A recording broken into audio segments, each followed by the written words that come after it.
Magandang araw Luzon, Visayas at Mindanao. Narito ang mga pinakabagong kaganapan at balitang dapat ninyong malaman.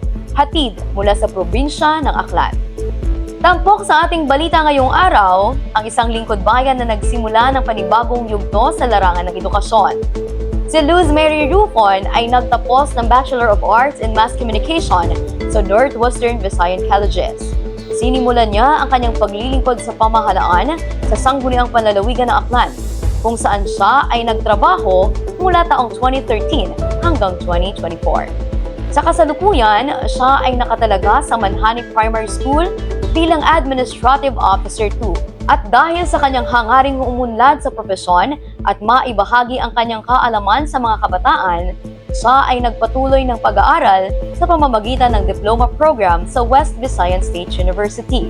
Nagpasya siyang tahakin ang landas ng edukasyon upang maipasa ang kanyang mga natutuhan at karanasan sa mga mag-aaral.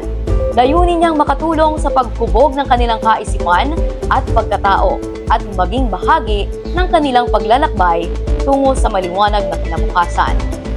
Sa bagong yugto ng kanyang buhay, inaasahan niyang higit pang mapalawak ang kanyang kaalaman, mapaunlad ang kanyang kakayahan at makapagbigay ng inspirasyon sa mga susunod na henerasyon.